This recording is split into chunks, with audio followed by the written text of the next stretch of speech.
Ok, bismillah, walhamdulillah, wa salatu salam ala rasulillah. J'espère que vous allez bien, ça fait longtemps.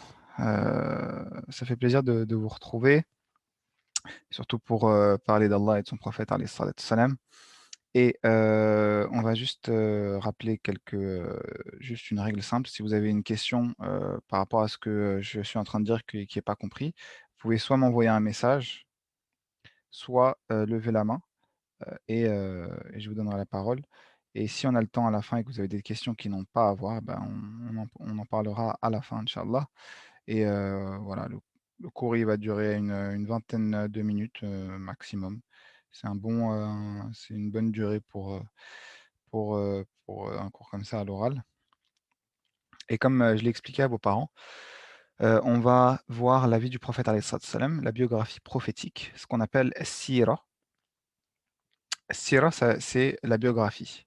C'est-à-dire que c'est heu, la vie du prophète depuis sa naissance jusqu'à sa mort, alayhi salatu wassalam.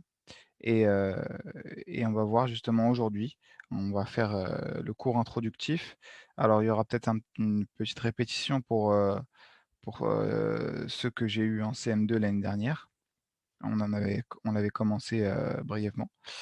Heu, mais c'est pas très grave, Inch'Allah. Donc, pourquoi est-ce qu'on fait sira? Pourquoi est-ce qu'on étudie la vie du prophète alayhi salatu wassalam? Il y a 3 principales raisons, d'accord? 3 raisons principales qu'on va voir ce matin.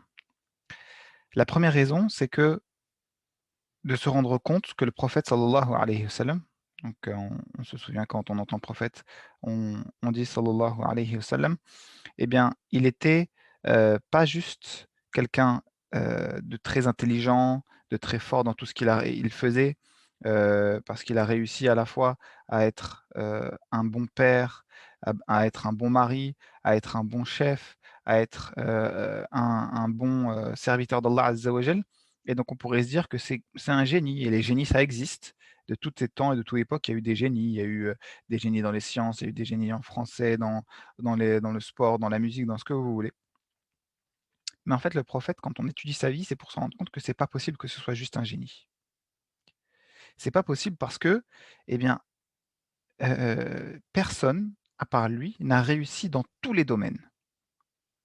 Personne n'a réussi à part lui dans tous les domaines. C'est la seule personne de toute l'histoire de l'humanité qui a réussi dans tous les domaines qui existent, à la fois les domaines religieux et les domaines qui ne sont pas religieux. Et c'est pour ça d'ailleurs qu'il y a un historien, une personne qui a fait un classement des personnes qui ont le plus marqué l'histoire, c'est-à-dire qui a le plus eu d'effet chez les êtres humains. Et ben, alors que cette personne n'était pas musulmane, quand même, c'est important de le rappeler. Qui est-ce qu'elle a mis en première position?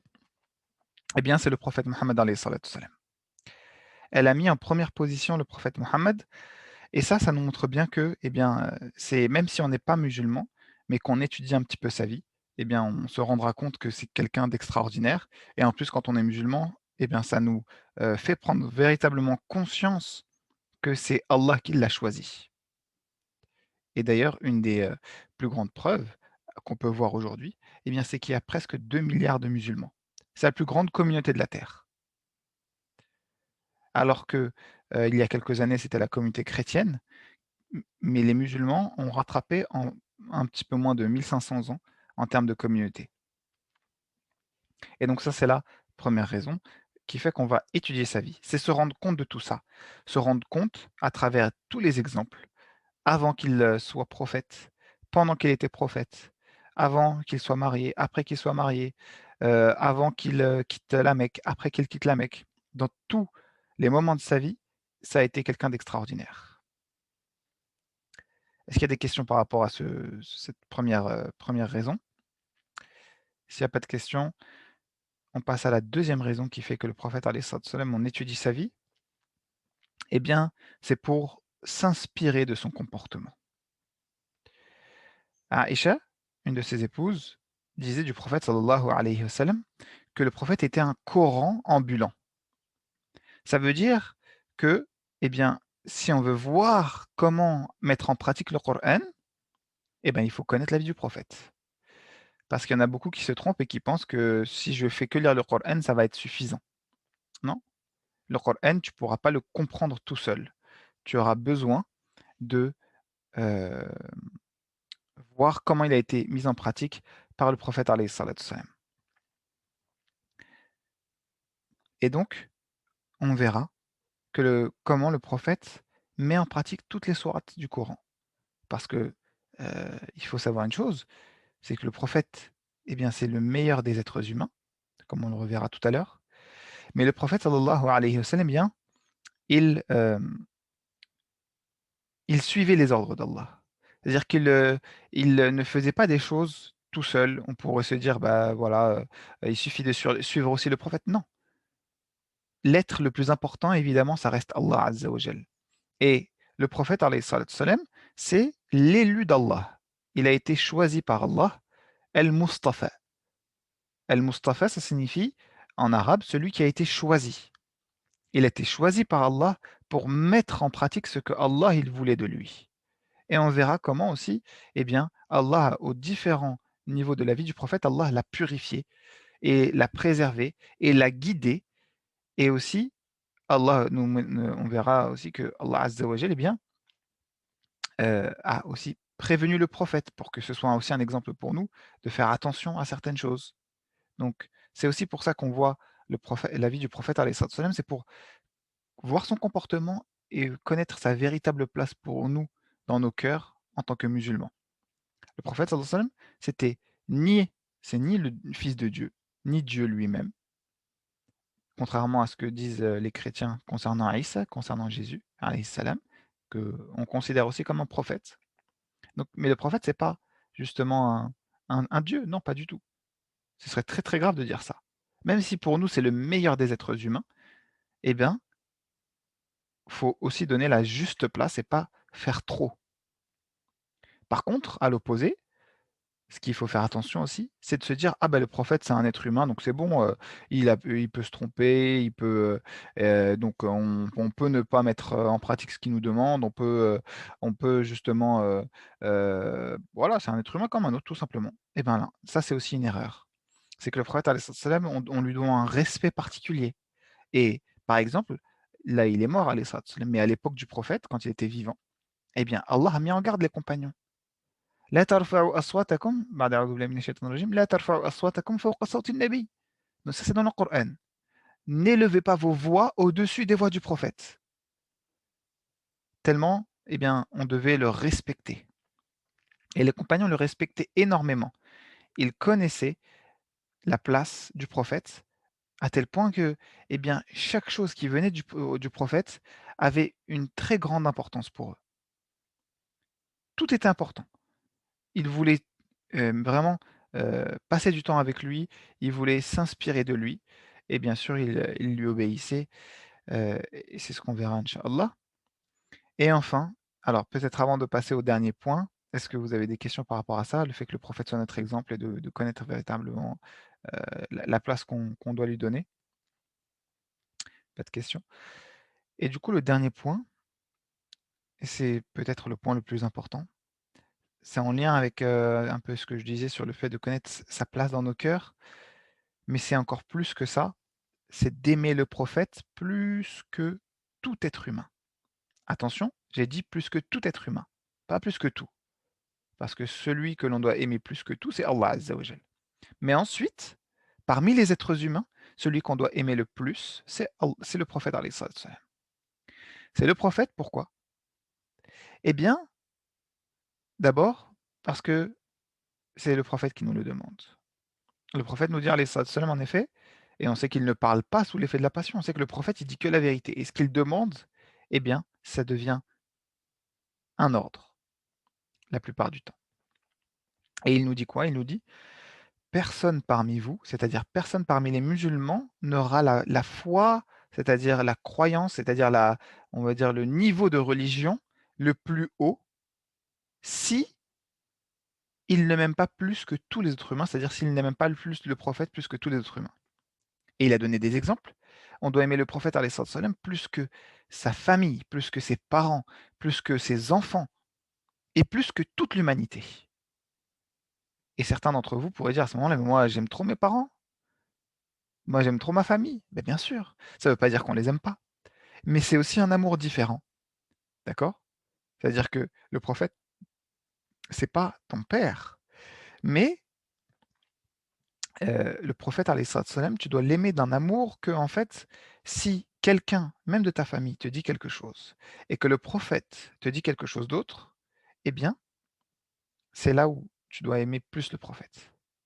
C'est-à-dire obéir au prophète. Alhamdoulilah, vos parents, eh bien, heu, ne vous demandent pas de désobéir au prophète, au contraire. Vos parents vous demandent de lui obéir, vous demandent de faire la prière, par exemple, vous demandent d'avoir un bon comportement, ils vous demandent tout ce que le prophète vous demande, alayhi salatu wassalam. Mais ça implique aussi d'aimer le prophète plus que vous-même. Qu'est-ce que ça veut dire plus que soi-même? Eh bien, il y a une petite histoire par rapport à ça, l'histoire d'un compagnon. Alors, c'est quoi un compagnon? Pour rappel, un compagnon, c'est un un homme ou une femme qui était à l'époque du prophète, qui a vu qui a côtoyé le prophète, puisqu'il y avait des compagnons aveugles, c'est-à-dire qui était en compagnie du prophète et qui était musulman à l'époque du prophète. Ça, c'est un compagnon. Et il y a un très grand compagnon qui s'appelle Omar, radiyallahu anhu. Ce compagnon, quand il a entendu ça, eh bien, il a dit au prophète, alayhi salatu wassalam: «Ô messager d'Allah, je t'aime plus que tous les êtres humains, sauf je t'aime pas plus que moi-même». Et le prophète, il lui a répondu: «Non, c'est pas encore assez, Omar». Pourquoi c'est pas encore assez d'aimer le prophète plus que tous les êtres humains sauf soi-même? Eh ben, je vais vous donner un exemple très précis. C'est le jour où, par exemple, vous devez vous lever pour la prière du matin et que vous n'avez pas école. C'est facile de se lever les jours où on a école, surtout en hiver, parce que là, on se lève même parfois plus tôt pour aller à l'école que pour faire la prière. La prière, elle est autour de 7 heures en ce moment. Par contre, quand c'est pas l'école, comme aujourd'hui, ben, on a tendance à se lever plus tard. Donc à ce moment-là, votre nefs, c'est-à-dire vous-même, vous avez envie de dormir. Mais le prophète, il vous dit de faire la prière à l'heure. Et donc c'est là où vous voyez, est-ce que vous aimez plus le prophète ou est-ce que vous vous aimez plus vous-même? Et donc, pour revenir à la petite histoire, quand le prophète a répondu ça à Omar, Omar lui a dit, il a réfléchi et il s'est remis en question. C'est-à-dire qu'il a commencé à réfléchir sur lui-même, à, à essayer de faire des efforts pour voir comment il allait s'améliorer. Et puis quand il s'est rendu compte, qu'il s'est dit que c'est bon, il a réussi à s'améliorer, il a dit au prophète: «Oh messager d'Allah, je t'aime maintenant plus que moi-même». Et là, le prophète lui a dit: «Al-ana ya Omar». Maintenant, Omar, tu as atteint ce degré-là de foi qui fait que, eh bien, ta foi, on peut dire qu'elle est complète. Parce que, eh bien, quand on aime le prophète plus que soi-même, ça veut dire qu'en fait, même si c'est dur, même si parfois on aime faire des choses, qui n'aiment pas le sommeil, qui n'aiment pas dormir, qui n'aiment pas manger, et cetera, eh bien, si le prophète nous dit: «Voilà», eh ben, certaines fois, le sommeil, tu devras le mettre de côté pour la prière. Parfois, la nourriture, tu devras la mettre de côté pour faire le jeûne de Ramadan. Parfois, tu devras faire des activités en moins. Tu voulais assister à un match de foot, tu voulais, aller voir tes cousins ou tes cousines, mais ça tombe à un moment où, bah, en fait, tu risques de rater la prière à l'heure, mais tu préfères faire ça. Eh bien, à ce moment-là, tu auras mis en avant l'amour du prophète. Même si c'est dur, ça ne veut pas dire que tu aimes délaisser les choses comme j'ai donné l'exemple, ça ne veut pas dire que tu dois détester le foot ou détester ta famille ou c'est pas du tout. Ça veut juste dire que même si c'est dur, tu vas quand même le faire. Même si c'est dur, tu vas quand même le faire. Et à ce moment-là, même si parfois ça ne marche pas toujours, ça nous arrive à tous de commettre des erreurs, eh bien comme tu as envie de d'être à ce niveau-là, c'est-à-dire tu as envie d'aimer le prophète alayhi salatu wassalam, de mettre en pratique parce que tu sais ce qui t'attend. Tu sais que si tu obéis au prophète, eh bien Allah Azza wa Jal te facilitera tout ce que tu veux, tout ce à quoi tu aspires, c'est-à-dire tout ce que tu souhaites dans ce bas monde et dans l'au-delà. Parce qu'il y en a beaucoup qui pensent que la religion, c'est que l'au-delà. Allez, on a que les hasanettes et on se prépare au paradis. C'est très bien déjà. Mais il n'y a pas que ça. Le prophète, alayhi salatu wassalam, eh bien, lui aussi, encourageait ses compagnons à réussir dans ce bas monde Et au contraire, Allah, il leur donne dans ce bas monde quand ils lui obéissent. Donc tout ce que même vous voulez dans ce bas monde, eh bien Allah vous le facilitera si vous lui obéissez. Et Allah nous dit dans le Coran que celui qui donne victoire à Allah, Allah lui donnera victoire, c'est-à-dire Allah l'aidera. Si, et comment on donne victoire à Allah? Allah, il n'a pas besoin de nous. Ça veut dire celui qui fait ce qu'Allah lui demande.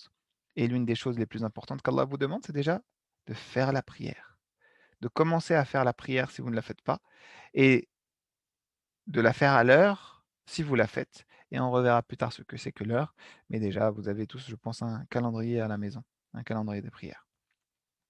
Et je vais terminer par un point pour vous montrer si vous aimez vraiment le prophète alayhi salatu wassalam, c'est d'essayer d'arriver à avoir le prophète sallallahu alayhi wa sallam dans votre cœur comme, comme les personnes euh, que vous aimez mais qui ne sont pas forcément de votre famille, par exemple comme des stars, comme des footballeurs, comme, allez, je vais même donner un truc, comme des super-héros. Imaginez que je vous dise aujourd'hui, euh, le prophète est encore vivant et il va venir vous voir. Posez-vous la question, est-ce que vous serez aussi content que si c'était la personne que vous aimez le plus, que vous admirez le plus parmi les personnes connues ou parmi les personnes que vous aimez. C'est ça la question qu'il faut se poser pour voir aussi si on aime vraiment le prophète. Imaginez si je vous dis, ah là, si je te donne le choix, tu peux être avec le super-héros que tu veux.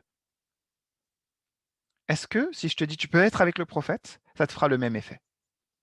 Si ça ne te fait pas le même effet, c'est que justement, tu dois te poser la question, mais j'aime pas assez le prophète. Et pourquoi je l'aime pas assez? Eh ben, parce que je le connais pas assez. Je le connais pas assez.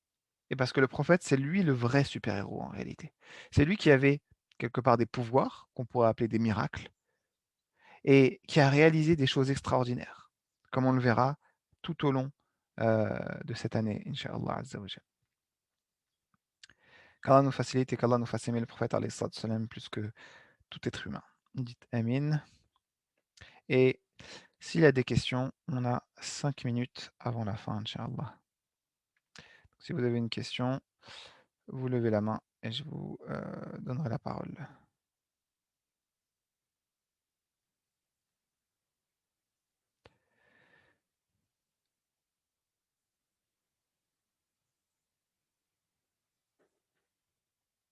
Alors, je vais arrêter l'enregistrement.